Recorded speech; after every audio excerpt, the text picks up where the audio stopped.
Hello everyone, welcome to Sahithya Radhana channel. Today I'm going to give you an excellent class on types of narrative. Okay, so this is a wonderful English literature class. I hope so you feel. And so this is ನಿಮ್ಗೆ ಏನಾಗಿರುತ್ತಪ್ಪ ಅಂದ್ರೆ PU recruitment NET SAT GPT HSTR ಎಲ್ಲದಕ್ಕೂ ಕೂಡ ಒಂದು source ಆಗಿರುತ್ತೆ. ಯಾರೆಲ್ಲ study ಮಾಡ್ತಾ ಇದ್ದೀರಾ and please do refer this class as your source ಅಂತ ಹೇಳ್ತಾ ಇವತ್ತಿನ ಕ್ಲಾಸ್ ಅನ್ನ ಶುರು ಮಾಡ್ತಾ ಇದ್ದೀನಿ. ಸೊ ಯಾರಿಗೆಲ್ಲ ನನ್ನ ಕ್ಲಾಸಸ್ ಇನ್ಫಾರ್ಮೇಶನ್ ಇಷ್ಟ ಆಗ್ತಾ ಇದೆಯೋ please do like it, share it and subscribe. Don't forget to subscribe and tune to the channel for more information ಅಂತ ಹೇಳ್ತಾ ಸೊ ಇವತ್ತಿನ ಕ್ಲಾಸ್ ಅನ್ನ ಶುರು ಮಾಡೋಣ. ಎಸ್,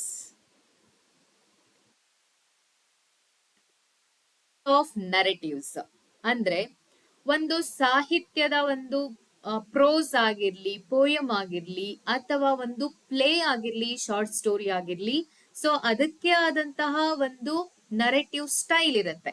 ಅದೆಲ್ಲವೂ ಕೂಡ ನಿಮ್ಗೆ ಗೊತ್ತೇ ಇದೆ. ಸೊ ಆ ನರೇಟಿವ್ ಸ್ಟೈಲ್ಸ್ ಅಲ್ಲಿ ಯಾವ್ದೆಲ್ಲ ವಿಧಗಳು ಬರ್ತಾ ಹೋಗುತ್ತೆ, ಅದಕ್ಕೆ ಲಿಟ್ರೇಚರ್ಗೆ ಯಾವ್ದೆಲ್ಲ ಬೆಸ್ಟ್ ಎಕ್ಸಾಂಪಲ್ಸ್ ಇದೆ ಅನ್ನೋದನ್ನ, ಅದ್ರ ಸಿಗ್ನಿಫಿಕೆನ್ಸ್ ಏನಿದೆ ಅಂತ ನೋಡ್ತಾ ಹೋಗೋಣ. ಓಕೆ, ಸೊ ನಾನು ಕ್ವೆಶನ್ ಪೇಪರ್ಸ್ ಅನಾಲಿಸಿಸ್ ಮಾಡ್ಬೇಕಾದ್ರೆ ಅದರಲ್ಲಿ ಈ ರೀತಿಯಾದಂತಹ ಒಂದು ಕ್ವೆಶನ್ ಕೂಡ ಬಂದಿದೆ. So I thought to give such information, extensive ಆಗಿ ಒಂದು ಇನ್ಫಾರ್ಮೇಶನ್ ಕೊಟ್ರೆ ನಿಮ್ಗೆ ಯೂಸ್ ಆಗಬಹುದು ಅನ್ನೋ ಕಾರಣಕ್ಕೋಸ್ಕರ ನಾನು ಈ ಕ್ಲಾಸ್ ಅನ್ನ ಮಾಡ್ತಾ ಇದ್ದೀನಿ. ಓಕೆ, ಸೊ ಹಾಗಾದ್ರೆ ಯಾವ್ದೆಲ್ಲ ಟೈಪ್ಸ್ ಇದೆ ನೋಡ್ತಾ ಹೋಗೋಣ. Linear narrative. So first one ಯಾವ್ದಪ್ಪ ಅಂದ್ರೆ linear narrative. One second.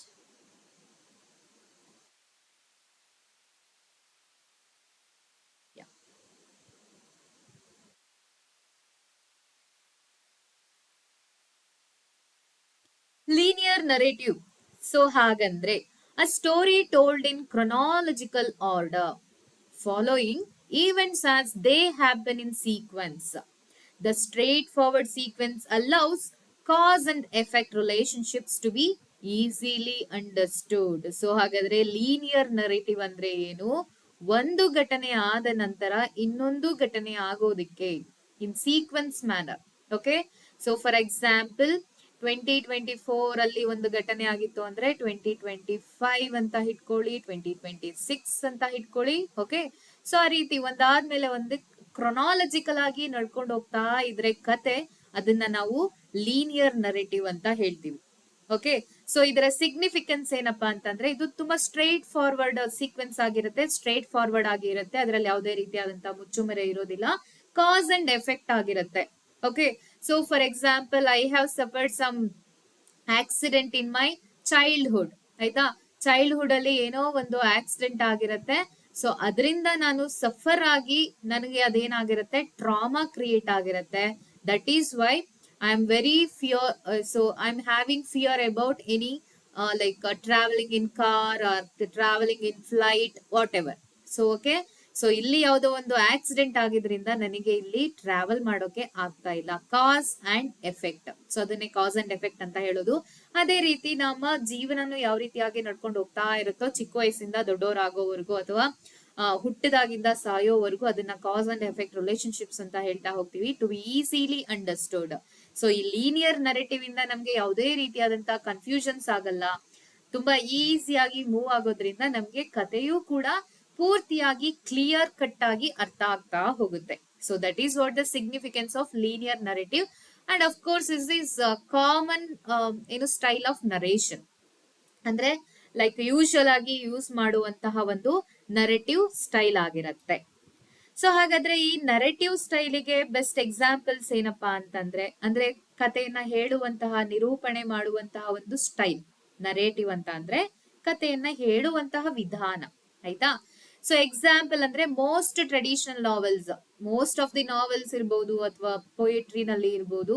So ಅದು ಲೀನಿಯರ್ ಫಾರ್ಮ್ ಅಲ್ಲೇ ಇರುತ್ತೆ, ಎಸ್ಪೆಷಲ್ ಆಗಿ ನಾವೆಲ್ ಮತ್ತೆ ಪ್ಲೇಸ್ ಅಂತ ಇಟ್ಕೊಳ್ಳಿ.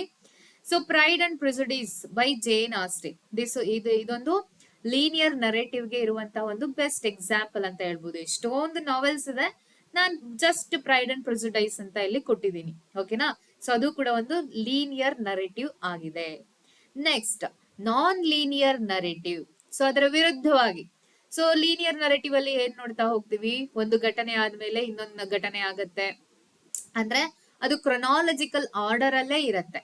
ಬಟ್ ನಾನ್ ಲೀನಿಯರ್ ಅಲ್ಲಿ ಏನಾಗುತ್ತೆ, a story where events are told out of order, there is no order at all, or through a disrupted sequence. Okay, so ಇಲ್ಲಿ ನಾನು ಫಸ್ಟ್ ಏನ ಸ್ಟೋರಿ ಹೇಳ್ತೀನಿ, 2025 ಅಲ್ಲಿ ಆಗಿರೋ ಸ್ಟೋರಿನ ಹೇಳಿ ಆಮೇಲೆ 1996 ಅಲ್ಲಿ ಆಗಿರೋ ಸ್ಟೋರಿ ಅಂತ ಹೇಳೋದು. ಓಕೆ, ಕ್ಲಮ್ಸಿ ಆಗಿ ಇರುತ್ತೆ, ಯಾವಾಗೋ ಏನೇನೇನೋ ಹೇಳ್ತಾ ಹೋಗುದು. Using flashbacks, flash forwards or time jumps. Okay, so time for example ಇವಾಗ ನನ್ನ ಜೀವನದಲ್ಲಿ 1995 ಅಲ್ಲಿ ಏನೋ ಆಗಿತ್ತು.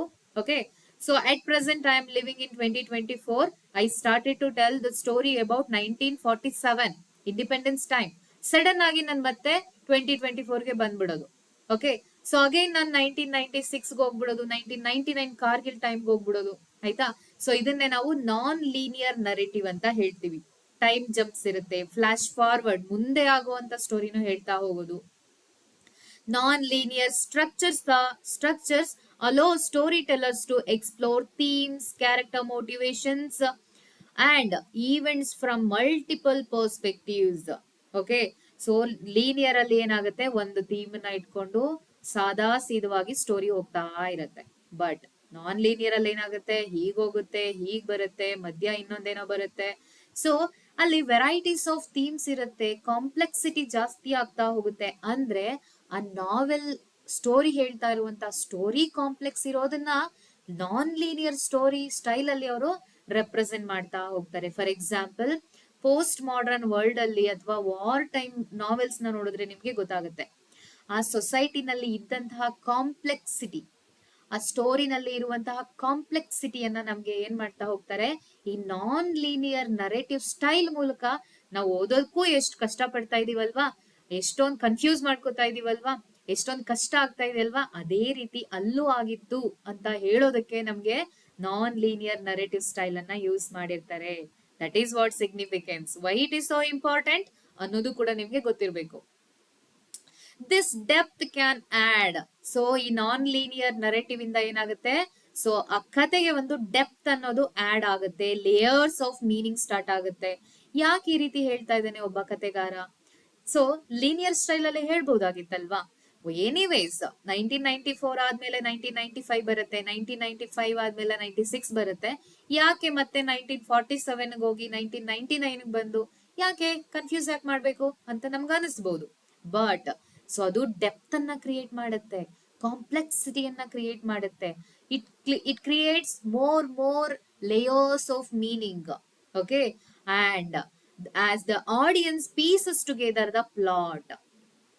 ಓಕೆ, ಸೊ ಬೆಸ್ಟ್ ಎಕ್ಸಾಂಪಲ್ ಇದಕ್ಕೆ ಯಾವ್ದಪ್ಪ ಅಂತಂದ್ರೆ, ಫಾರ್ ಎಕ್ಸಾಂಪಲ್ ಮಿಸಸ್ ಡಾಲೋವೆ ಅಂತ ಇಟ್ಕೊಳ್ಳಿ. ಮಿಸಸ್ ಡಾಲೋವೆ ನಲ್ಲಿ as her thoughts go on, so flashbacks ಇರುತ್ತೆ, ಫ್ಲಾಶ್ ಫಾರ್ವರ್ಡ್ ಇರುತ್ತೆ, ಅಟ್ ಪ್ರೆಸೆಂಟ್ ಏನು ಅವಳು ಮಾತಾಡ್ತಾ ಹೋಗ್ತಾಳೆ, ಅದು ನಾನ್ ಲೀನಿಯರ್ ಸ್ಟೈಲ್ ಆಗಿರುತ್ತೆ, creating a richer multi faceted experience. Okay, so ಅಂದ್ರೆ ಹಳೆ ಸ್ಟೋರಿನ ಹೇಳ್ತಿರ್ಬೇಕಾದ್ರೆ ನಂಗೆ ಬೇರೆ ತರನೇ ಎಕ್ಸ್ಪೀರಿಯನ್ಸ್ ಆಗುತ್ತೆ, ಮತ್ತೆ ಪ್ರೆಸೆಂಟ್ ಬಂದಾಗ ಬೇರೆ ರೀತಿ ಎಕ್ಸ್ಪೀರಿಯನ್ಸ್ ಆಗುತ್ತೆ. ಸೊ ಆ ಥೀಮ್ಸ್ ಗಳು ಬೇರೆ ಬೇರೆ ಮಲ್ಟಿಪಲ್ ಥೀಮ್ಸ್ ಕೊಡ್ತಾರೆ, ಮಲ್ಟಿಪಲ್ ಪರ್ಸ್ಪೆಕ್ಟಿವ್ಸ್ ನ ಕೊಡ್ತಾ ಹೋಗುತ್ತೆ. ಅಂದ್ರೆ ನಾನ್ ಚಿಕ್ಕವಳಾಗಿದ್ದಾಗ ಬೇರೆ ರೀತಿಯಾಗಿ ಪ್ರಪಂಚವನ್ನ ನೋಡ್ತಾ ಇದ್ದೆ, ಇವಾಗ ಬೇರೆ ರೀತಿಯಾಗಿ ಪ್ರಪಂಚವನ್ನ ನೋಡ್ತಾ ಇದ್ದೀನಿ. ಎರಡು ನಡುವೆ ಇರುವಂತ ವ್ಯತ್ಯಾಸ ಏನು, these are the multiple perspectives. So non linear narrative ಅಂದ್ರೆ ಏನ್ ಗೊತ್ತಾಯ್ತಲ್ವಾ. ಹಾಗಾದ್ರೆ ಇದಕ್ಕೆ ಎಕ್ಸಾಂಪಲ್ಸ್ ನ ನೋಡೋಣ. 100 Years of Solitude by Gabriel Garcia Marquez. ಇದರಲ್ಲೂ ಕೂಡ ಏನಾಗಿರುತ್ತೆ, ಕ್ಲಮ್ಸಿ ಆಗಿ ಬೇರೆ ಬೇರೆ ಸ್ಟೋರೀಸ್ ಬರ್ತಾ ಹೋಗುತ್ತೆ.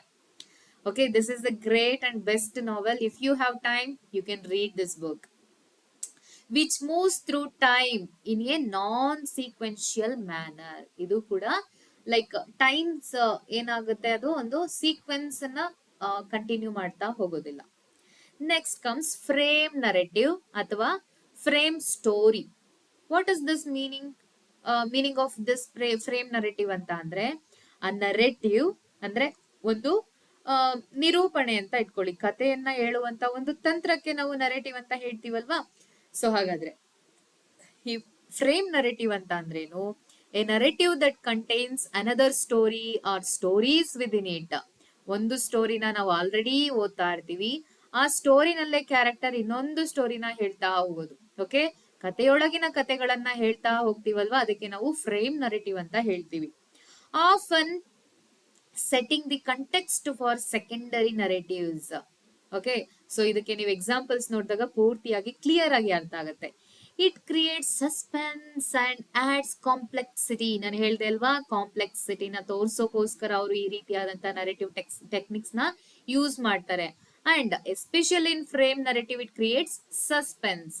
ಆಯ್ತಾ? And it invites the readers interpretation. So ಆ ಕಥೆಯೊಳಗಿನ ಕಥೆಗಿರ್ಬೋದು, ಕಥೆಗಾಗಿರ್ಬೋದು, ಮೇನ್ ಸ್ಟೋರಿಗಾಗಿರ್ಬೋದು, ಇಟ್ ಇನ್ವೈಟ್ಸ್ ಇನ್ ರೀಡರ್ಸ್, ನಾವು ಓದುಗರನ್ನ ಅದೇನ್ ಮಾಡುತ್ತೆ, ಸೊ ಕಥೆಗಳನ್ನ ನಾವೇನ್ ಮಾಡ್ತಾ ಹೋಗ್ತೀವಿ, ಇಂಟರ್ಪ್ರಿಟ್ ಮಾಡ್ತಾ ಹೋಗ್ತೀವಿ ನಮ್ಮದೇ ಆದ ಪರ್ಸ್ಪೆಕ್ಟಿವ್ ಅಲ್ಲಿ. ಸೊ ಎಕ್ಸಾಂಪಲ್ಸ್ ಅಂದ್ರೆ the Canterbury Tales best example. ಯಾಕೆಂದ್ರೆ Geoffrey Chaucer as a writer, okay, he is telling the stories, ಆಯ್ತಾ, ಸ್ಟೋರೀಸ್ ಆಫ್ ಮೆನಿ ಕ್ಯಾರೆಕ್ಟರ್ಸ್, ಆಯ್ತಾ. ಸೊ ಆ ಕಥೆಯೊಳಗೆ ಎಲ್ಲಾ ಕ್ಯಾರೆಕ್ಟರ್ಗಳ ಕಥೆನ ಹೇಳ್ತಾ ಹೋಗ್ತಾವಲ್ವಾ, ಅದನ್ನೇ ನಾವು ಫ್ರೇಮ್ ನರೇಟಿವ್ ಅಂತ ಹೇಳೋದು. ಓಕೆನಾ? ಸೊ ನಾನು like what is A literary terms ಗಳನ್ನ ಮಾತಾಡ್ಬೇಕಾದ್ರೆ ಯಾರೋ ಹೇಳಿದ್ರು, ಐ ಮೀನ್ ಮೆಸೇಜ್ ಮಾಡಿದ್ರು, ಲೈಕ್ ಈ ರೀತಿ ಬರುವಂತಹ ಟರ್ಮ್ಸ್ ಗಳನ್ನ ಎಕ್ಸ್ಪ್ಲೈನ್ ಮಾಡಿ ಮೇಡಮ್ ಅಂತ. ಸೊ ಇದು ಕೂಡ ಅದಕ್ಕೆ ಸೇರ್ಕೊಳ್ಳುತ್ತೆ. ಓಕೆನಾ? ಸೊ ಹಾಗಾದ್ರೆ ಚಾಸರ್ಸ್ದು the Canterbury tale where pilgrims tell stories within the overarching journey. ಆಯ್ತಾ? ಸೊ ಅವ್ರು ಜರ್ನಿ ಮಾಡ್ಬೇಕಾದ್ರೆ ಎರಡೆರಡು ಕಥೆಗಳನ್ನ ಹೇಳ್ಬೇಕು ಅಂತ ಡೀಲ್ ಆಗಿರತ್ತೆ. ಅವರು ಕಥೆಗಳನ್ನ ಹೇಳ್ತಾ ಹೋಗ್ತಾರೆ. ಅಂಡ್ ಈ ಪಿಲ್ಗ್ರಿಮ್ಸ್ ಸ್ಟೋರಿನ ಹೇಳ್ತಿರೋದು ಯಾರು? ಚಾಸರ್ ಅಲ್ವಾ, ಕಥೆಯೊಳಗೆ ಕತೆ. In Wuthering Heights by Emily Bronte. So Wuthering Heights ಅಲ್ಲೂ ಕೂಡ ನಮ್ಗೆ ಕಥೆಯನ್ನ ಹೇಳ್ತಾ ಇರೋದ್ರೊಳಗೆ ಕತೆ ಬರೋದಲ್ವಾ. So Mister Lockwood narrates the story, main ಸ್ಟೋರಿನ ಮಿಸ್ಟರ್ ಲಾಕ್ವುಡ್ ನರೇಟ್ ಮಾಡ್ತಾ ಇರ್ತಾನೆ based on perspective of Nelly Dean ಹೇಳುವಂತಹ ಕಥೆಯನ್ನ ಇವನು ತನ್ನದೇ ಆದ ಪರ್ಸ್ಪೆಕ್ಟಿವ್ ಅಲ್ಲಿ ಕಥೆಯನ್ನ ಹೇಳ್ತಾ ನಮಗೆ ರೀಡರ್ಸ್ಗೆ ಹೇಳ್ತಾ ಹೋಗ್ತಾನೆ. ಸೊ ಹಾಗಾದ್ರೆ ಇಲ್ಲಿ ಡಬಲ್ ನರೇಟರ್ಸ್ ಇದ್ದಾರೆ. Who tells the tragic love story of Heathcliff and Catherine. Nelly Dean ಅವನಿಗೆ ಹೇಳ್ತಾಳೆ ಲಾಕ್ವುಡ್ಗೆ, ಲಾಕ್ವುಡ್ ನಮಗೆ ಹೇಳ್ತಾ ಹೋಗ್ತಾನೆ. And even in the heart of darkness by Joseph Conrad.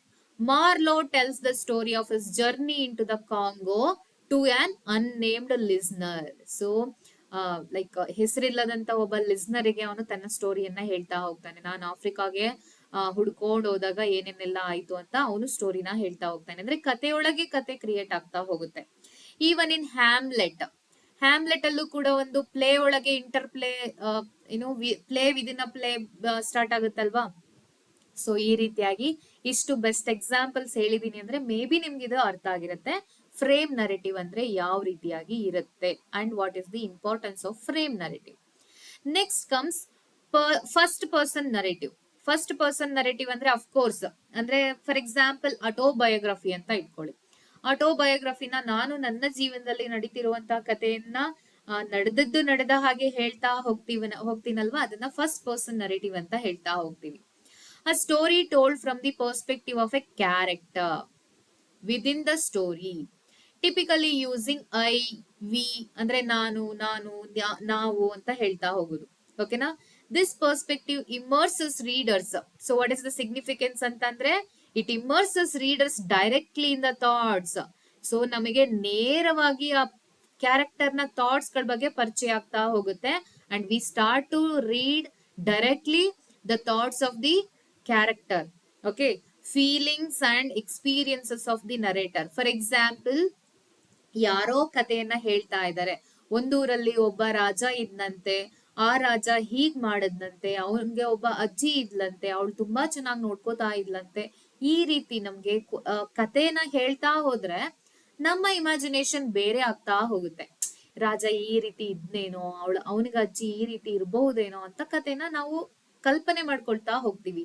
ಆದ್ರೆ ರಾಜನೇ ತಾನೇ ಕಥೆಯನ್ನ ಹೇಳ್ತಾ ಹೋದ್ರೆ, ಓಕೆ, ನನಗೊಬ್ಳು ಅಜ್ಜಿ ಇದ್ಲು, ಈ ರೀತಿಯಾಗಿ ನೋಡ್ಕೊಳ್ತಾ ಇದ್ಲು, ನಾನು ಅವಳಿಗೆ ಅನ್ಯಾಯ ಮಾಡಿದೆ, ಸೊ ಕೊನೆಗೆ ಅವಳು ನನಗೆ ಶಾಪ ಕೊಟ್ಲು. ಈ ರೀತಿ ಅವನ ಎಕ್ಸ್ಪೀರಿಯನ್ಸ್ ಅನ್ನೇ ನೇರವಾಗಿ ಓದಿದಾಗ ನಮಗೆ ಬೇರೆ ರೀತಿನೇ ಒಂದು ಪರ್ಸ್ಪೆಕ್ಟಿವ್ ಅಥವಾ ಇಮ್ಯಾಜಿನರಿ ಕ್ರಿಯೇಟ್ ಆಗತ್ತೆ. That is the difference between first person and third person narration. So direct ಆಗಿ ನಾವು ಕ್ಯಾರೆಕ್ಟರ್ ಥಾಟ್ ಒಳಗಡೆನೆ ಹೇಳಿತೀವಿ, ಫೀಲಿಂಗ್ಸ್ ಅಂಡ್ ಎಕ್ಸ್ಪೀರಿಯನ್ಸಸ್ ನ ಅರ್ಥ ಮಾಡ್ಕೊಳ್ತಾ ಹೋಗ್ತೀವಿ. Making it on intimate and subjective lens.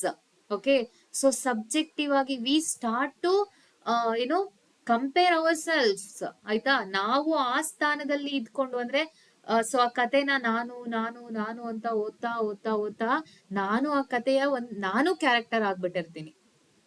Okay, for example like ಆಪ್ತ ಮಿತ್ರದಲ್ಲಿ ಬರುವಂತಹ ನಾಗವಲ್ಲಿ ಕ್ಯಾರೆಕ್ಟರ್, ಆಯ್ತಾ. ಸೊ ಲೈಕ್ ಸೌಂದರ್ಯ ಅವರು ಆ ಕಥೆಯನ್ನ ಓದ್ತಾ ಓದ್ತಾ ಅವಳು ತಾನು ಅಂತ ಅದನ್ನ ಕ್ರಿಯೇಟ್ ಮಾಡ್ಕೊಳ್ತಾ ಹೋಗ್ತಾಳೆ. ಸೊ ಆ ಕಥೆಯಲ್ಲಿ ಅವಳು ಕ್ಯಾರೆಕ್ಟರ್ ಆಗಿ ಏನಾಗ್ತಾಳೆ, ಅವಳು ಸೈಕಲಾಜಿಕಲಿ ಪ್ರಾಬ್ಲಮ್ಸ್ ನ ಫೇಸ್ ಮಾಡ್ತಾಳೆ. So that is the best example I think that you know. It creates intimacy and emotional depth. ಅಂದ್ರೆ ನಾವ್ ಅದನ್ನ ಎಕ್ಸ್ಪೀರಿಯನ್ಸ್ ಮಾಡೋದ್ರಿಂದ ಅದರಲ್ಲಿ ಎಮೋಷನಲ್ ಡೆಪ್ತ್ ಕ್ರಿಯೇಟ್ ಆಗ್ತಾ ಹೋಗುತ್ತೆ. ಸೊ ಬೆಸ್ಟ್ ಎಕ್ಸಾಂಪಲ್ ಅಂದ್ರೆ the Catcher in the Rye by J D. Salinger, narrated by the protagonist.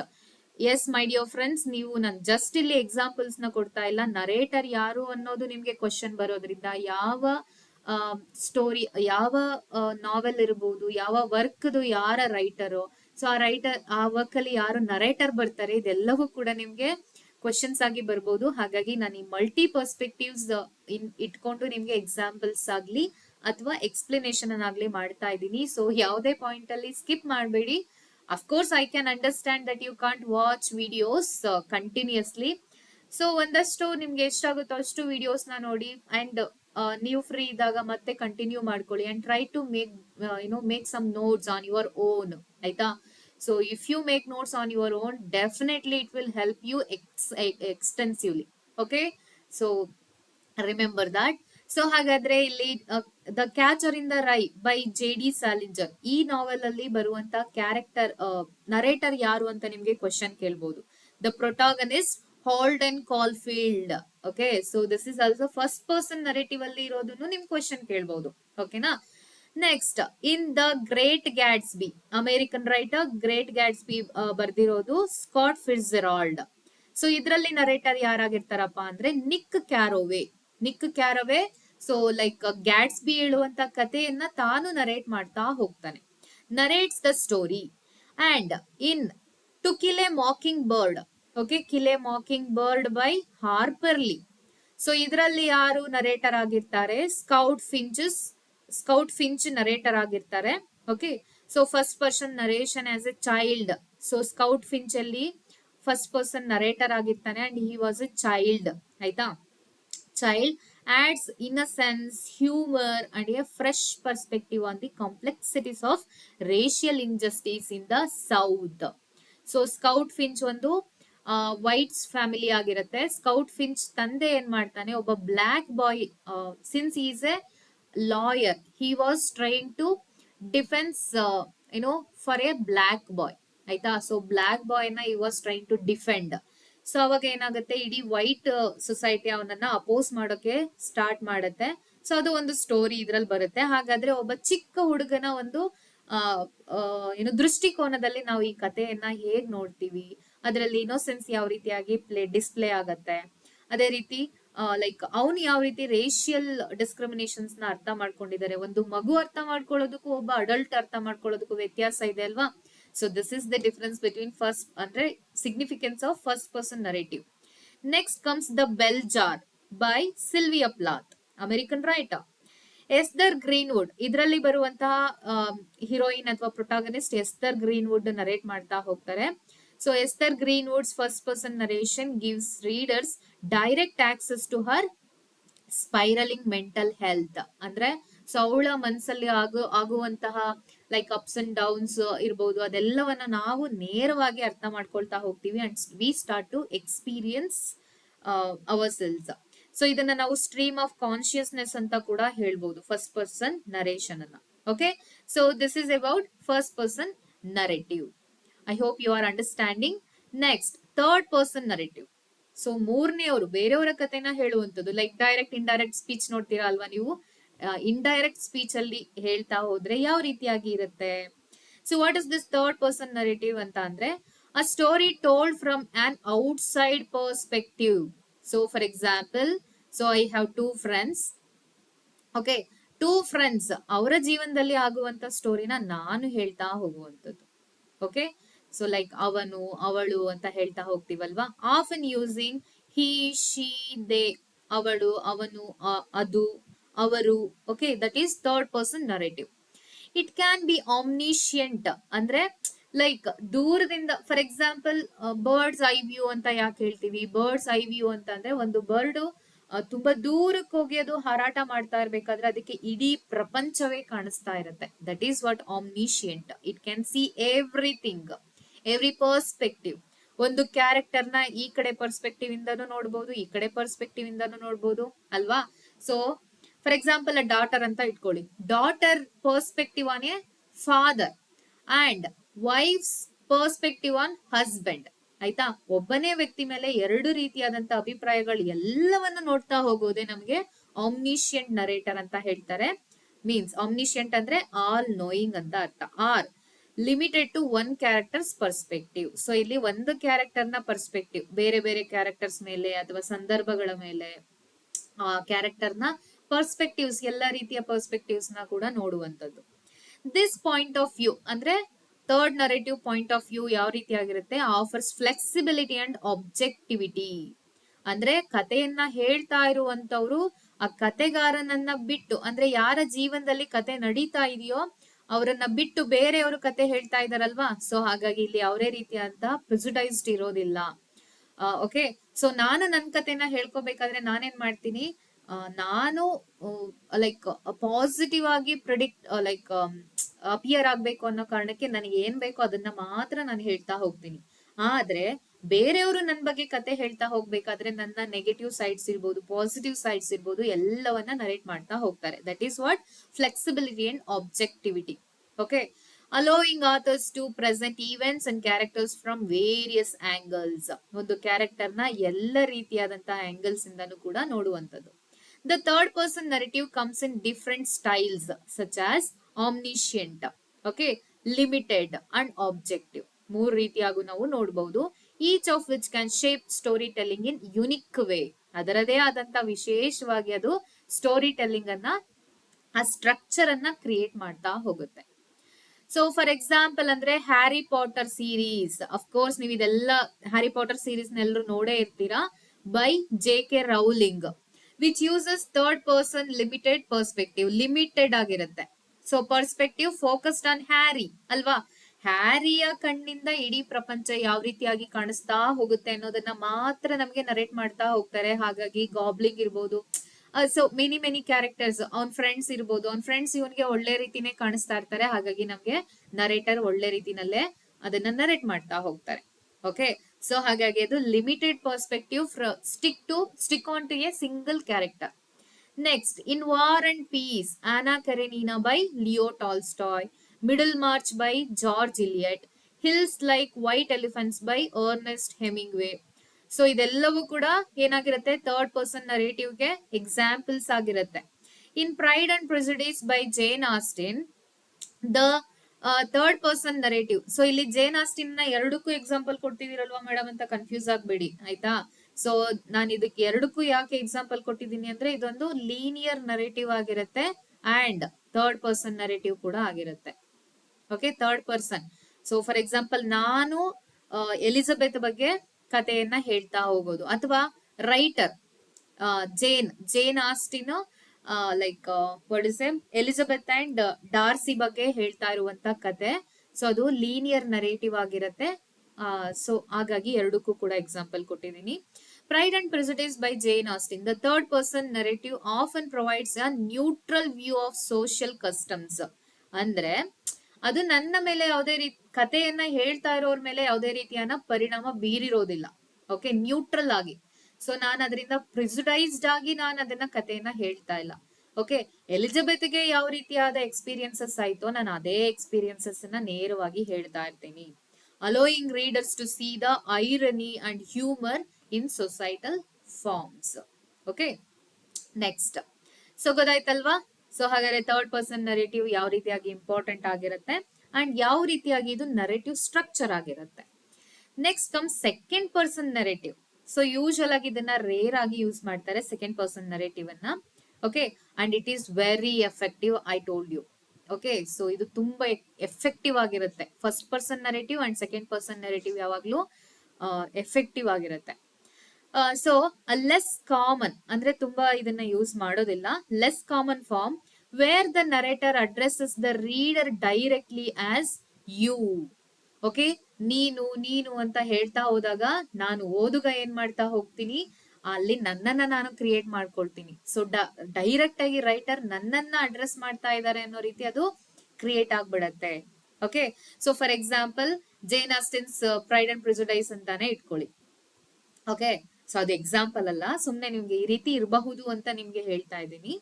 ಅದರಲ್ಲಿ Elizabeth character ಬರುತ್ತೆ. ಎಲಿಜಬೆತ್ ಬದಲಾಗಿ ಯು ಅಂತ ಹೇಳಿದಾಗ ಎಲಿಜಬೆತ್ ಅಲ್ಲಿ ನಾನು ನನ್ನನ್ನ ಕ್ರಿಯೇಟ್ ಮಾಡ್ಕೊಳ್ತೀನಿ. ಓಕೆ, ಸೊ ಡೈರೆಕ್ಟ್ ಆಗಿ ಜೇನ್ ಆಸ್ಟಿನ್ ನನ್ನನ್ನೇ ಪಾಯಿಂಟ್ ಮಾಡಿ ಹೇಳ್ತಾ ಇದ್ದಾರೆ ಅನ್ನೋ ಆ ಎಕ್ಸ್ಪೀರಿಯನ್ಸ್ ಕ್ರಿಯೇಟ್ ಆಗೋದ್ರಿಂದ ಏನಾಗುತ್ತೆ, ನಾನು ನನ್ನನ್ನ ಆ ಕ್ಯಾರೆಕ್ಟರ್ ಆಗಿ ಮಾಡ್ಕೊಬಿಡ್ತೀನಿ, like first person narrative. Okay, making them feel part of the story. This narrative approach directly addresses the reader, placing them in the role of the protagonist or making them feel like an active participant in the story, like first person narrative. It reflects on their own identities, choices, emotions ಅಂತ ಅಂದ್ರೆ ಆ character ಅಲ್ಲಿ ಬರುವಂತಹ ಪ್ರತಿಯೊಂದು identities ಇರ್ಬೋದು, identity crisis ಇರ್ಬೋದು, choices ಇರ್ಬೋದು, emotions ಇರ್ಬೋದು, ನಾವು ಅದೆಲ್ಲವನ್ನ ಏನ್ ಮಾಡ್ಕೊಳ್ತಾ ಹೋಗ್ತೀವಿ, ಕಂಪೇರ್ ಮಾಡ್ಕೊಳ್ತಾ ಹೋಗ್ತೀವಿ. Blurring the line between the reader and the character. So ನಾನು ನನ್ನನ್ನ ಎಲಿಜಬೆತ್ ಆಗಿ ಮಾಡ್ಕೊಬಿಟ್ಟಿರ್ತೀನಿ. Okay, so like Soundarya and like what is a direct ಆಗಿ ಆ ನಾಗವಲ್ಲಿ ಬರ್ದಿರುವಂತಹ ಸ್ಟೋರಿ ನೀನು ನೀನು ನೀನು ಅಂತ ಹೇಳ್ತಾ ಹೋದಾಗ ಸೌಂದರ್ಯ ಅದು ನಾಗವಲ್ಲಿನೇ ಅಂತ ಹೋಗ್ತಾಳೆ. ಓಕೆ, ಅರ್ಥ ಆಯ್ತು ಅನ್ಕೊಳ್ತೀನಿ. Okay, next. ಸೊ ಇದಕ್ಕೆ ಬೆಸ್ಟ್ ಎಕ್ಸಾಂಪಲ್ಸ್ ಯಾವ್ದಪ್ಪ ಅಂದ್ರೆ Bright Lights, Big City. So ಇದೆರಡು novels by Jay McInerney. Okay, so sorry, this is not two novels, this is only one novel. Okay, one novel title, Bright Lights Big City by Jay McInerney, written in the second person point of view. If on a winter's night a traveler, invisible cities, these two also examples by Italo Calvino. Okay, so idu kuda best examples ಆಗಿರುತ್ತೆ second person narrative ಗೆ.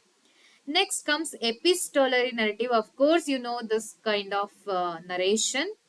So a story told through documents such as letters. Letters, ನಿಮ್ಗೆ ಈ question ಬಂದಿದೆ. If you remember when I was analyzing the question paper, you got this question. ಆಯ್ತಾ? So like Richardson ಅವ್ರದ್ದು Pamela ನಾವೆಲ್ ಯಾವ form ಅಲ್ಲಿ ಇದಾಗಿದೆ, narrate ಆಗಿದೆ ಅಂತ ಅಂದ್ರೆ ಅದು ಎಪಿಸ್ಟೋಲರಿ ನಾವೆಲ್. ಎಪಿಸ್ಟೋಲರಿ ನಾವೆಲ್ ಯಾವ ಫಾರ್ಮ್ ಅಲ್ಲಿ ಇದೆ ಅಂತ ನಿಮ್ಗೆ ಕ್ವೆಶನ್ ಬಂದಿದೆ ಪ್ರೀವಿಯಸ್ ಕ್ವೆಶನ್ ಪೇಪರ್ ಅಲ್ಲಿ. So that is letters. Journals entries ಆಗಿರ್ಬೋದು, ಅಂದ್ರೆ ಲೈಕ್ ಆಟೋಬಯೋಗ್ರಫಿ ಆಗಿರ್ಬೋದು, ಇಮೇಲ್ಸ್ ಆಗಿರ್ಬೋದು, giving an intimate glimpse into characters thoughts ಅಲ್ವಾ. ಸೊ ನಾನು ಒಂದು ಲೆಟರ್ ಅನ್ನ ಬರಿತಾ ಇದ್ದೀನಿ ಅಂತ ಅಂದ್ರೆ, ಸೊ ನನ್ನ ಥಾಟ್ಸ್ ಅನ್ನ ಅಲ್ಲಿ ಬರಿತಾ ಇರ್ತೀನಿ ನೇರವಾಗಿ. ಸೊ ಹಾಗಾಗಿ ಇದು ಒಂದು ಪರಿಣಾಮಕಾರಿಯಾಗಿ ಇರುತ್ತೆ. It creates intimacy and personal connection ಅಂದ್ರೆ ಓದುಗರಿಗೆ. So for example in Clarissa novel by Samuel Richardson, Clarissa ಆಗಿರ್ಬೋದು, ಪಮೇಲಾ ಆಗಿರ್ಬೋದು. Okay, then Dracula by Bram Stoker, which uses letters and diary entries. So these novels used letters as a form of narration. Then The Color Purple. The Color Purple kuda by Alice Walker. Alice Walker's Color Purple, famous novel, please remember. The story is told through letters written by the protagonist Celie to God and later to her sister. So beginning ಅಲ್ಲಿ ಅವರು ಗಾಡ್ಗೆ letters ನ ಬರಿತಾ start ಮಾಡ್ತಾಳೆ, litre ತನ್ನ ಅಕ್ಕ ಅಥವಾ ತಂಗಿಗೆ ಸಿಸ್ಟರಿಗೆ ಬರಿತಾ ಹೋಗ್ತಾಳೆ. ಸಿಸ್ಟರ್ ಯಾರು ಅಂದ್ರೆ Nettie. Okay, so this is in letter form. In Frankenstein also, Frankenstein by Mary Shelley, wife of P B. Shelley. Okay, so that also Victor Frankenstein's story is framed within a series of letters written by Captain Walton. Okay, Captain Walton ಬರ್ದಿರುವಂತಹ letters ಅಲ್ಲಿ ಇವನ story ಬರ್ತಾ ಹೋಗುತ್ತೆ. So you can give this example as a frame narrative also. So next stream of consciousness. Of course ನಾನು ಇದನ್ನ already ಒಂದ್ಸಲ ನಿಮ್ಗೆ explain ಮಾಡಿದ್ದೀನಿ ಸ್ಟ್ರೀಮ್ ಆಫ್ ಕಾನ್ಶಿಯಸ್ನೆಸ್ ಬಗ್ಗೆ when I was analysing a question paper. So question paper analysis ತುಂಬಾ ತುಂಬಾ ತುಂಬಾನೇ important. So ಹಾಗಾಗಿ ಯಾರು ಕೂಡ ಸೀರೀಸ್ ನ miss ಮಾಡ್ಕೊಳ್ಬೇಡಿ. So definition: what a stream of consciousness means, a narrative that follows the flow of a character's thoughts, often in an unstructured or chaotic way, to represent internal thoughts. So as in Mrs. Dalloway, okay, it offers athva many novels. I have given examples below. It offers intimate access to characters' minds, as I told you before. For example, To the Lighthouse, Mrs. Dalloway. So these two novels by Virginia Woolf. In Ulysses and a Portrait of the Artist as a Young Man by James Joyce. The Sound and the Fury by William Faulkner.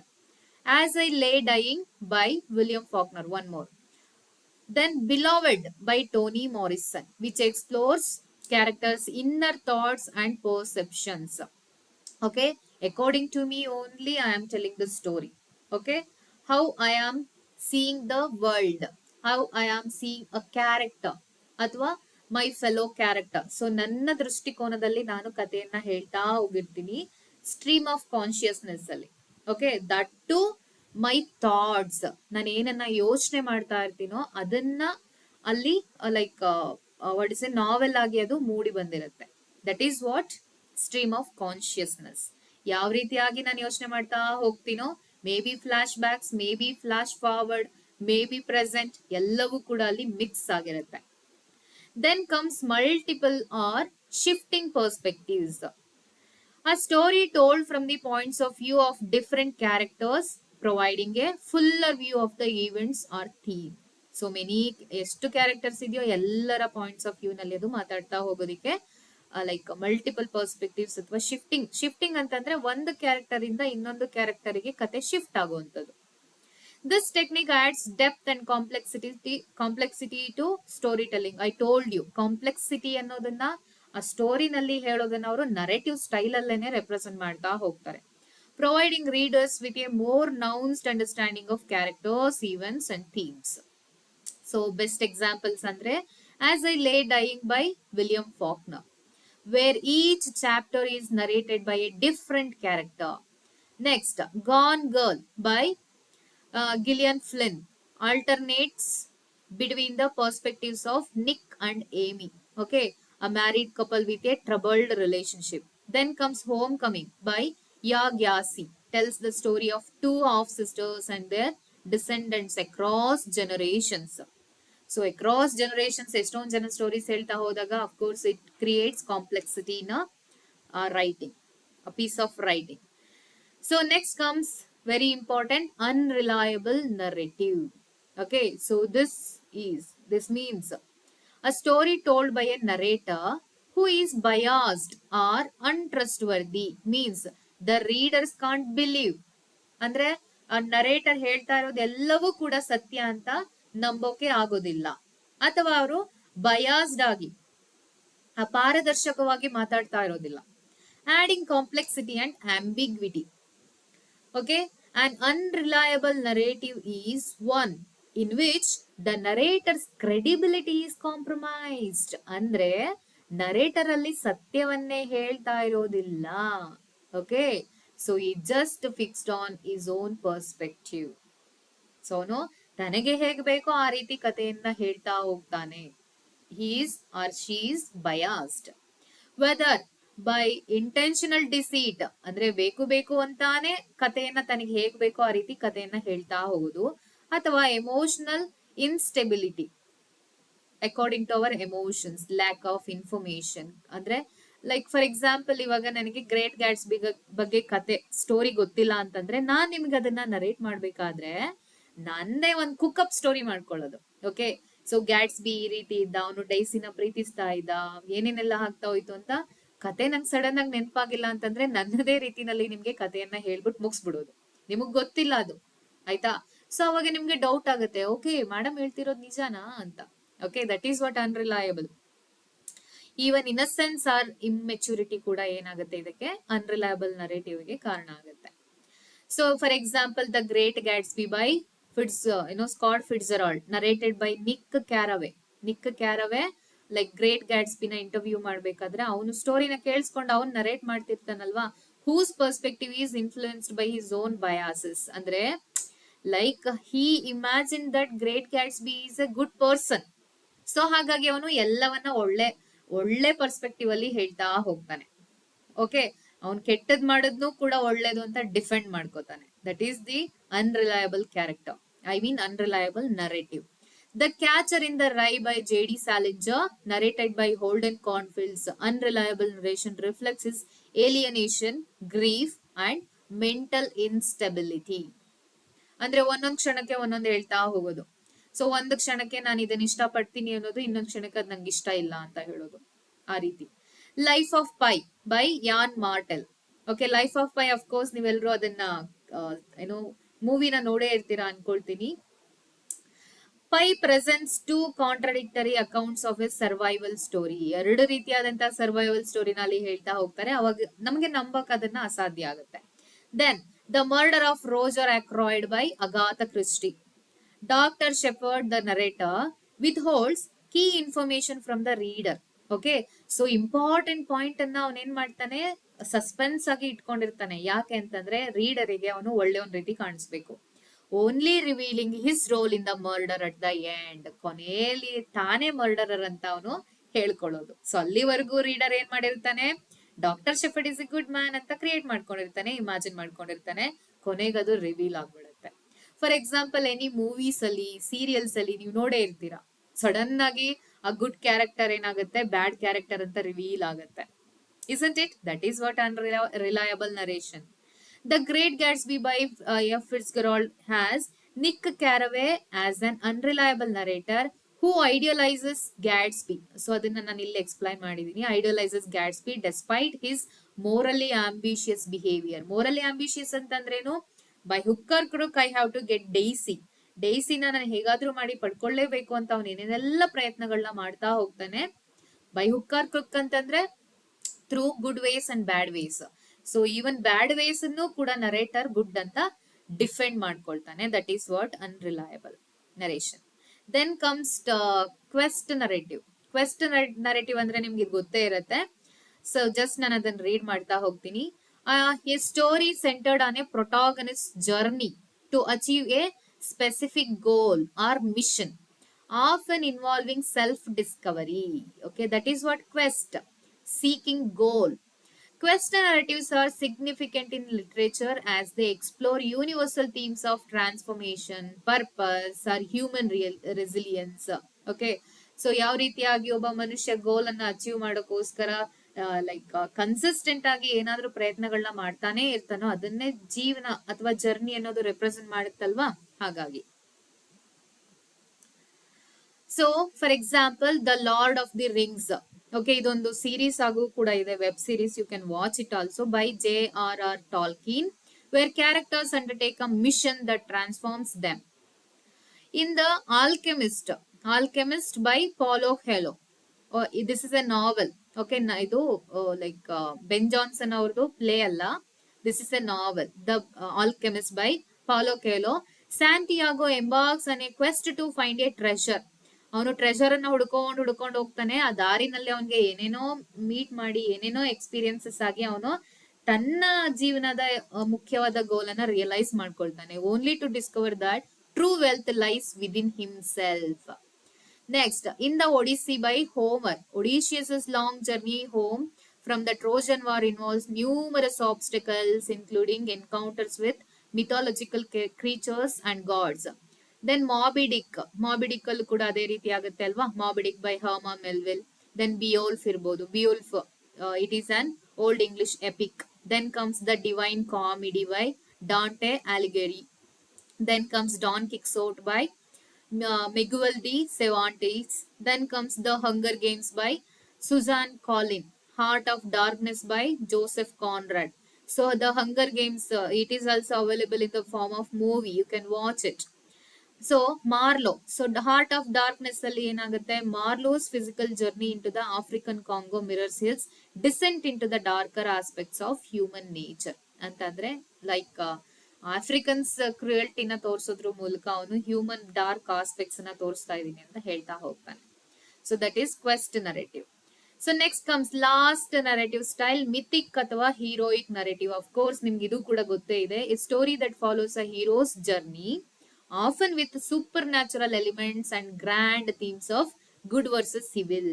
So that is what. Okay, these narratives often draw on archetypes, ಅಂದ್ರೆ already ಇರುವಂತಹ themes, archetypes every day. Like for example morality ನೈತಿಕತೆ ಅಂತಂದ್ರೆ, so we are having so many stories. So ಅದು ಆರ್ಕಿಟೈಪಲ್ ಆಗಿರುತ್ತೆ. Themes of morality and cultural values, making dum significant not only in literature but also in understanding the human experiences. Literature ಅಲ್ಲಿ ಮಾತ್ರ ಅಲ್ಲ, so through experiences ನಾವು ಅದನ್ನ experience ಮಾಡ್ತಾ ಹೋಗ್ತೀವಿ. Okay, ಅಂದ್ರೆ ಫಾರ್ ಎಕ್ಸಾಂಪಲ್ ಯಾವ್ದೋ ಒಂದು ಕ್ಯಾರೆಕ್ಟರ್ ನ like good and evil, for example Faustus ಅಂತ ಇಟ್ಕೊಳ್ಳಿ. Okay, Marlowe's Faustus character. So ಅವ್ನು ಯಾವ ರೀತಿಯಾಗಿ ತನ್ನ ಸೋಲನ್ನ ಮಾರ್ಕೊಳ್ತಾನೆ, only because of 24 hours of entertainment. So ಅದರಿಂದ ನಮ್ಗೆ ಏನ್ ಗೊತ್ತಾಗತ್ತೆ ಅಲ್ವಾ? ಸೊ ನಾವು ಜೀವನದಲ್ಲಿ ಕೆಲವೇ ಕ್ಷಣಿಕ ಸುಖಕ್ಕೋಸ್ಕರ ಸೊ ಲಾಂಗ್ ಜರ್ನಿಗೆ ಬೇಕಾದಂತಹ ಕೆಲಸವನ್ನ ಮಾಡದಿರೋದು ಅಥವಾ ಟೈಮ್ ವೇಸ್ಟ್ ಮಾಡೋದು, ಅದೆಲ್ಲ ಒಳ್ಳೇದಲ್ಲ ಅನ್ನೋದು ನಮ್ಗೆ ಗೊತ್ತಾಗತ್ತೆ. That is what archetypal stories ಅಥವಾ ಮೊರಾಲಿಟಿ ಬೇಸ್ಡ್ ಕಲ್ಚರಲ್ ವ್ಯಾಲ್ಯೂಸ್ ಬಗ್ಗೆ ಹೇಳುವಂಥದ್ದು. ದಟ್ ಈಸ್ ವಾಟ್ ಮಿಥಿಕ್ ಅಥವಾ ಹೀರೋಯಿಕ್ ನರೇಟಿವ್ಸ್.